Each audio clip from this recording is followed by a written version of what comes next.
Welcome, Colorado. My name is Tim Caffrey, executive producer and your host for today's show. Live theater is a great way to indulge the emotions, and Fort Collins offers some of the best live theater performances in the Rocky Mountain region. And my next two guests will be discussing with me how they've kept the passion for entertaining Fort Collins audiences for the past 39 years. That's next on The Tim Caffrey Show.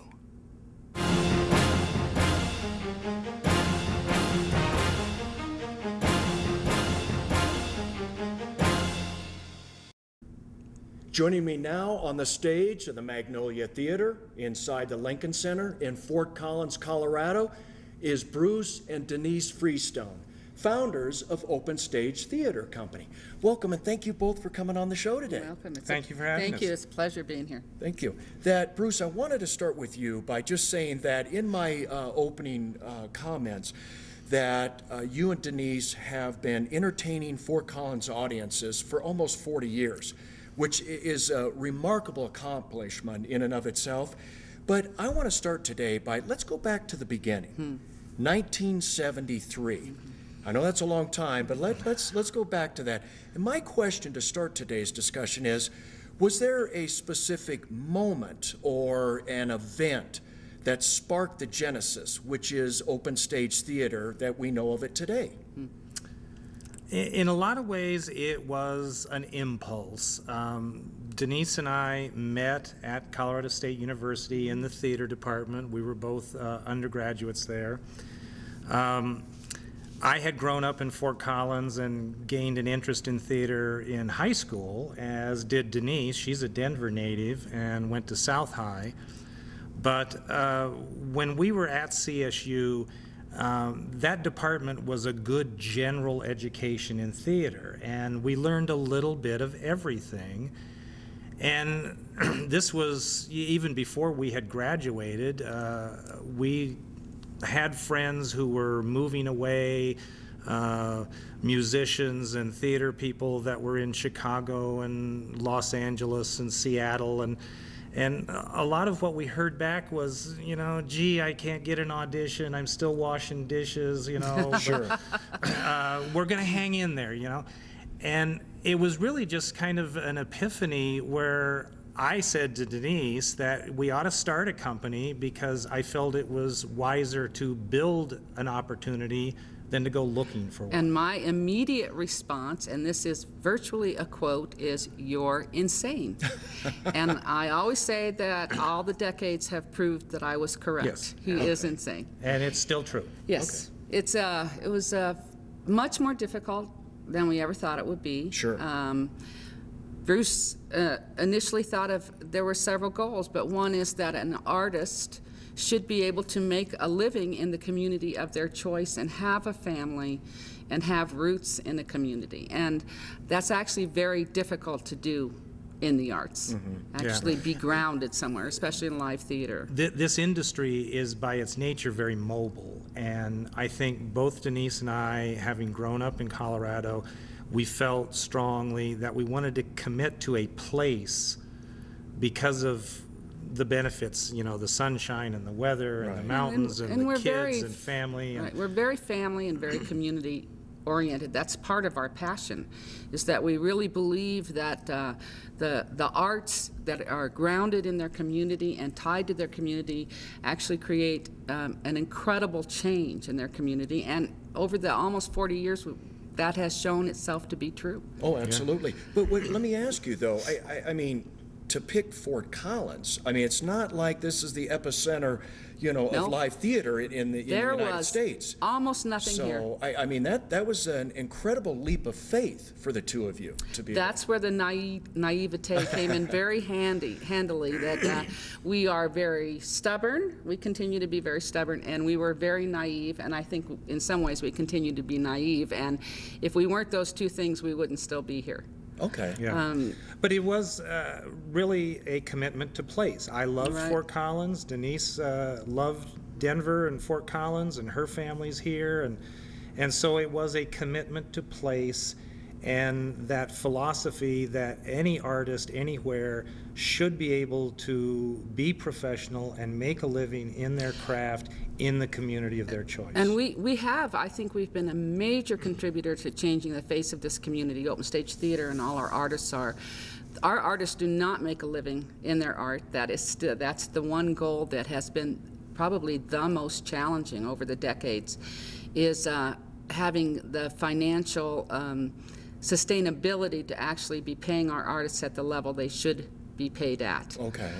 It's very difficult. It's still a goal. We're still passionate about it. The board of directors is passionate about it. We have over 150 artists that work with us every year, most of whom live in Fort Collins or northern Colorado, and they all make their living in other ways. We rehearse in the evenings and on the weekends, sure. And they have families, and they've had the opportunity to perform roles or maybe direct shows or have other functions that they might not have had those opportunities in a larger metropolitan city. Oh, I see. Because there's, in some ways, more competition, but our artists are excellent. We do not suffer from the fact that we're not a major metropolitan city. There's always more opportunity in a big city, but as Denise said, more competition. Right. And you also get into an industry where you get segmented, you get typed. You know, if I did a lot of dance as a young man, and had I gone to New York as a dancer, I would never be considered a stage manager or an actor or a director or a designer. I would be a dancer. Okay. And that's sort of true anywhere in this industry. And you know, yes, there are exceptions, and it varies a lot whether you're live or film or television or whatever. But you know, going back to those early days, 1973, there was very little in town. There was the university. Okay. There was the symphony, which was, I think, about 15 years old at that time. Maybe. No, more than that. They were started in the 40s. And there was the Fort Collins Children's Theater. Both of those performed on campus. And then there were arts events in churches and schools. And, Right. And that was it. Yes. The town actually shut up at 9 o'clock. There were no restaurants. There was nothing open after 9 o'clock unless you went out to like the Ever Open Cafe, which is still out there on Right. North College Avenue. Uh-huh. And so it did take a great deal of passion, and we actually spent at least 3 months that first year convincing Fort Collins Parks and Recreation to let us perform for free in City Park. Oh, I see. It took, Okay. we couldn't convince them that this was a great thing to do. Okay. We had to be very stubborn again. Well, let me ask you then real quickly. I mean, let's fast forward to today, the 2012, but how do you keep the passion alive? Do the two of you, if one of you gets down, does the other one go, now come on, Bruce, keep it going? It's a great partnership. Is it? We do pick each other up. We have different strengths, and it is a great partnership over the years. It's not been a smooth ride. Sure, By yeah. any means, but, you know, the artist, the relationship to our audience, the incredible material that we get to do, it's in our bones. Okay. To me, that's where the passion is, you know, this is a craft, an industry about storytelling, about taking the human condition and putting it in a microcosm world and sharing that story with an audience. And yes, I'm passionate about acting, the connection to audience. I'm passionate about the directing and producing, where you get to manipulate elements and the extraneous environment to create an event that people will enjoy and hopefully talk about. And it's that sense that this intellectual engagement with what it is to be of this species on this planet in this time, we look at the stories of antiquity, we look at the literature of the stage, and a lot of really good contemporary writing, and that's what it's all about. It's about being human with another group. Okay. So it's collective, it's present. Well, you mentioned intellectual, but there's also, you know, the heart and the spirit and the soul. And also, one of our major beliefs is that when you share in that moment on stage, when the artists create the moment with the audience. Sure. You can't create the moment unless the audience is creating it with you. And so there's this this moment that happens, and we share those experiences, and so it's universal, but then every individual in the audience, everybody on stage, they have their own relationship to it. But then the audience, they take that out into the community. And we really believe that the arts is one of the few ways on the planet it will cross virtually any barrier, including language. Oh, absolutely. And you will have a meeting of the minds of people, and you will have understanding. And whenever you have that in a community, and it just keeps growing, you change the face of your community, not just in an economic or quality of life way, but I believe that the arts make people more tolerant, more understanding, more broad-minded. And I feel that you can see the effects of the incredible arts we have in Fort Collins. Sure. In our community. Wow, I mean, you're giving me goosebumps as you talk about this. It's like you say that the performing arts transcends the ages and Yes. everything. But Denise, I'm going to put you on the spot here for just a moment. All right. Out of 40 years and all the different, in the plays that you have been in, what is a role that you performed that was most challenging for you? I can't give you one. Okay. The roles I've been able to do have been absolutely phenomenal. I was able to do a 2-hour one-woman show on Emily Dickinson, the Belle of Amherst. I first did it in 1980. I actually did that around the entire state for 22 years. She transformed my life. I mean, someone who's real, who has that body of work, and you just start resonating with it. Her lines still pop into my head. I mean, what a heart and soul she had. Right. And I can't say the actual name of the play because we are on the stage, and some people are very superstitious, but doing Lady M in Shakespeare's Scottish play. Okay. Doing any Shakespeare. Sure. It goes to the core. It's just amazing. Also, a few years ago, I had the honor of playing Professor Vivian Baring in Wit, which is about a very world-renowned English professor who is dying of cervical cancer. That was transformative. That was truly phenomenal. That's amazing. Getting to do cutting-edge new stuff. A couple years ago, I was able to do Tennessee Williams' Amanda in The Glass Menagerie. The list just goes on. It's phenomenal. Amanda in The Glass Menagerie. Oh, yeah, I bet. Yeah. Yeah, that's amazing. Bruce, we've got about 2 minutes left in this segment, but what about you? Do you have one that really stands out? Or? Well, certainly for me, Sherlock Holmes. I have played the great detective 4 times, 4 different scripts, 4 different eras. So, you know, this all changes. Sure. But I love the stories. I love the character. Beyond that, I tend to like doing the light comedies. Okay. I have had great fun doing the Cary Grant role in Arsenic and Old Lace, and some Noel Coward type things. And we've been able to be in great comedies together. You know, we did Noises Off together, 3 years ago. That was hysterical. For the 25th anniversary, we did You Can't Take It With You, and we were the parents, and our daughters were our 2 daughters, and our son-in-law played the fiancé-to-be, and it was a phenomenal experience. It's a huge cast, but everybody on stage was just dear friends of ours, and we love comedy. That's amazing. That's good. It's great fun. Well, I want to take just a quick break, and then I'd like to come back and talk about some of the, just a few of the awards that the 2 of you have gathered. Thank you. Thank you. Well, we're going to take a short break right now. Please stay with us. We'll be right back.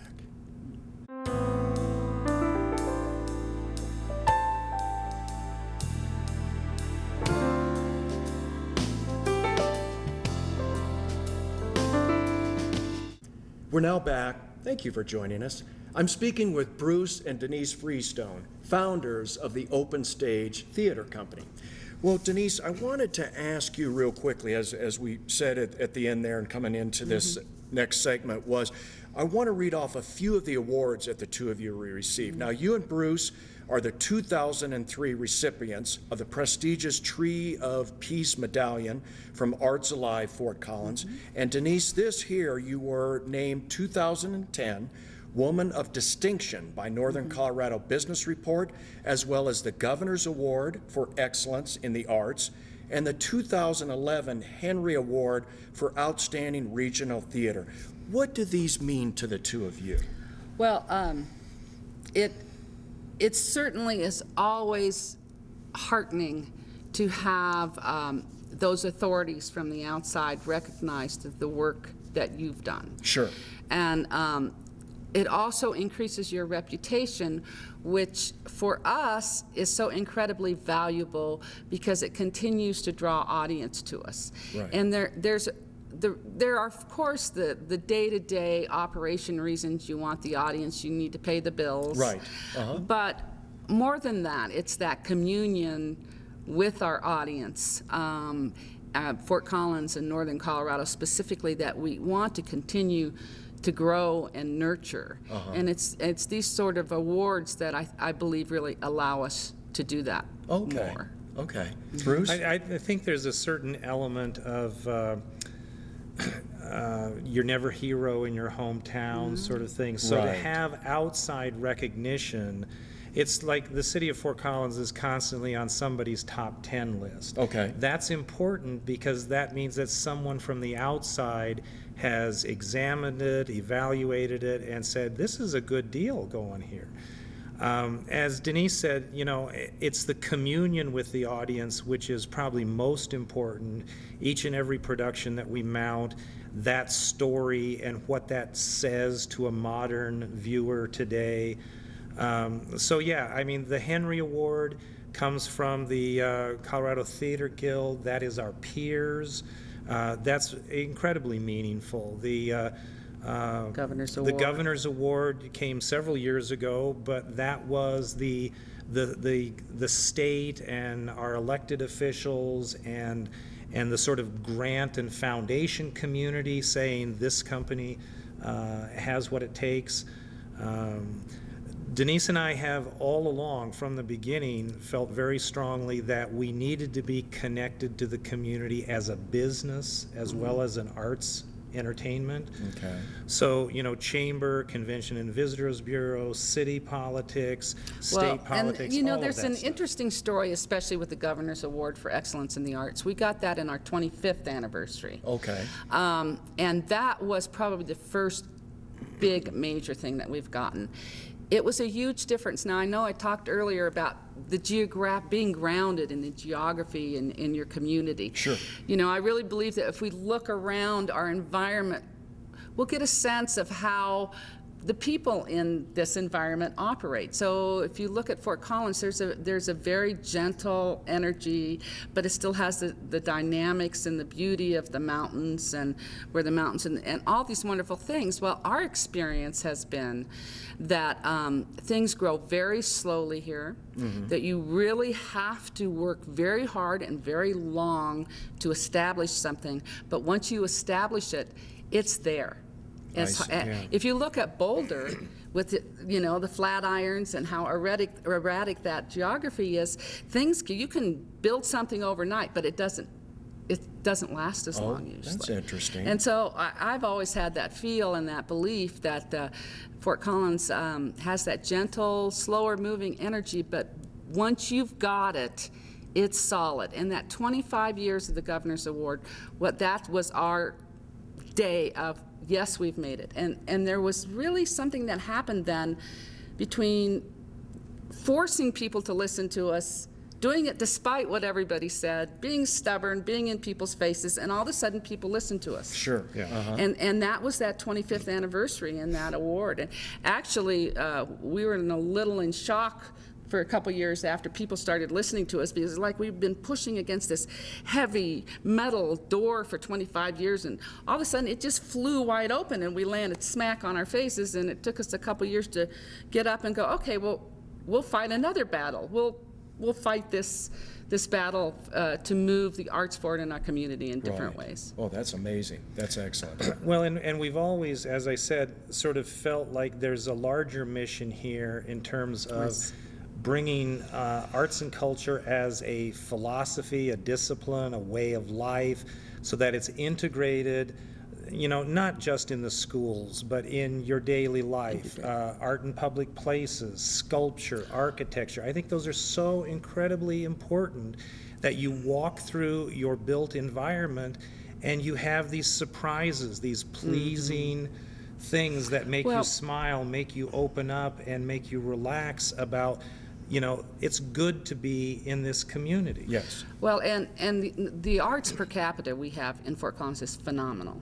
And over the last 5 to 8 years, there's been a huge change in the way that the powers that be, the government, businesses, everyone views the arts. They now see the arts as part of our identity.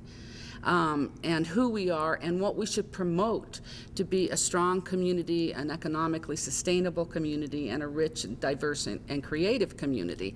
And so there's been this huge change, a sea change that's happened. And I have a personal belief that the cultural centers of the nation are changing. They have been on the West Coast, California, on the East Coast, New York. I think that it'll be, Bruce and I won't be here anymore, but that is changing, and it's not only coming to the Midwest. I think we have an opportunity here to have the cultural heart of our nation be not only in Colorado, but actually in northern Colorado, because we have the beginnings of truly of an artistic mecca. Okay. And of having our entire, this is very idyllic, but having our entire population embrace their own personal creativity Sure. in relationship to their community and to the arts. Well, I've talked with Bruce about this before, as we were setting up to do this show, and I said, why can't Fort Collins become the cultural center of the Rockies? And I've talked with other business people in this community, and they went, wow, I never really thought about that before. But we have the infrastructure, everything is here, Yes. everything's in place. It's like the best kept secret, and it's like, why do we keep that secret? Well, and I think we're not anymore. I Right. think with Beach Street, Exactly. the work that the Downtown Development Authority has done, that the city is doing, I think we're not only not keeping the secret, but the entire community is working really hard to get that message out there and to Absolutely. create that. Oh, absolutely, that's great. And it's yes, we have the creative sector, we have those industries, we have the artists, we have people who are making their living in the art, living in this region. And I think we're moving towards the sense where the community as a whole does see themselves that way. I mean, when I was a kid growing up here, it was a college town and in some ways a cow town. It was agriculture. And as that grew, people were kind of jockeying for, well, what is our identity? Do we want to be known as? And I think at some point there will be that tipping moment where the community as a whole has that sense of ownership, that, that's my symphony, that's my theater company, that's my opera, that happens in my hometown. And that's the sort of thing that, it motivates volunteers, it motivates donors, it motivates ticket buyers. It's the same thing that you see with professional sports. Sure. And we do that day in, day out with sports. Absolutely. Well, arts and culture provide many, many, many of the same things. Creative problem solving, team Right. effort, individual effort. There's a lot of creativity and design that goes into every thought process. It's a great, great avenue for kids to find themselves and a core group of people that are like-minded. Sure. And that gives them a path for their whole life. Well, what I'd like to see us be able to do is take that from it being almost like a hobby Right. to, like you were saying, a profession, where, you have said before in the past, where a family can actually live here and raise a family by being in the performing arts and in live theater and everything. That's what my goal is to see that, and get this message out here. Wonderful. But you and me both. Yeah. Yeah, exactly. We're on the same as we've page. talked. That's great. Now, real quickly, I want to go into, you're coming towards the end of the 2011-2012 Right. season. Now, you've titled it Full Circle. Why that title? Well, we started in the parks. We performed wherever we could convince people to let us perform. There was no Lincoln Center. When they built the Lincoln Center, we fought very hard to have this space, the Magnolia Theater, included. Okay. Because the large 1,200-seat house was the only thing that was in the original plans. This is actually the old auditorium of the Lincoln Junior High School, where Bruce went to junior high school. And Bruce got a coalition of arts organizations together, and we fought the battle and fought it long and hard and got the space dedicated. Well, last year, and they were closed for remodeling. So we frequently do plays around the community in non-traditional venues, but last year it was all outside of the Lincoln Center, so we're full circle. 9 in a row. We're back at our home in the Lincoln Center, but we still do those shows out in the community, and so it really goes back all the way to the beginning. Oh, wow, that's interesting. Now, real quickly, I'd like to also talk about your 2013 season, because that is going to be your 40th anniversary. And what do you have planned for that? We're in the midst. Bruce? I'm going to jump in here because the concept for the 40th is a best of retrospective. I see. So I've been spending a lot of time on the computer going back over the nearly 300 titles that we have done in 40 years, eliminating those that we don't have the script anymore because we lost it and it was original, or musicals, operas, things that are musicals, too big. But the operas, we did the What's Opera Fort Collins for 10 years. We produced that. Oh, wow. And I've brought that list down to about 200, 210, somewhere in there, of all of the titles we've done. And so next year we're hoping that actors, performers, technicians, audience members, anybody in the community will go and vote. Actually, they won't vote next year. They'll be voting probably within about 2 weeks from now, towards the beginning of April. There'll be 2 weeks that they can go online and vote for their top shows. Oh, great. And then we will bring those back next season. So in terms of, this season being full circle, next season is kind of the retrospective, and as Denise said, since we started in the park, we have one program at the close of this season, which will be outdoors again. We're hoping to do that same thing next season for the 40th. Oh, that'd be excellent. That'd be very exciting. Now, we've got about a minute left in the show, so where can people go to vote? And also, if they have more questions, where can they go to? Do you have like a website? Our website, easiest, is openstage.com. Okay. That's us, and the voting link will be there, and then all of our show information is there, as well as other organizational information. If you're interested in auditioning or getting involved in the company, that information is there. Okay. It's totally open. We're always inviting new people. We're particularly in need of technicians and designers, as well as people on stage. We're sitting here on the set of Othello, which Denise directed. We've got 2 more shows in this season, a French farce, and then, as I said, the outdoor piece, which is called Shipwrecked. Very fun, family-friendly. Well, it's for all ages. It's not just for kids. It is a phenomenal, fairly new show, about 3 years old. And then, the voting for next season, and we hope we come up with 7 winners, and it'll be great.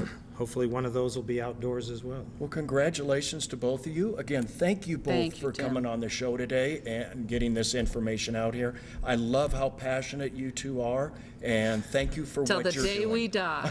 I love that. Thank you so Tim. much. It's a pleasure. Thank you. Thank you. Well, that's all the time we have for today. Thank you for joining us.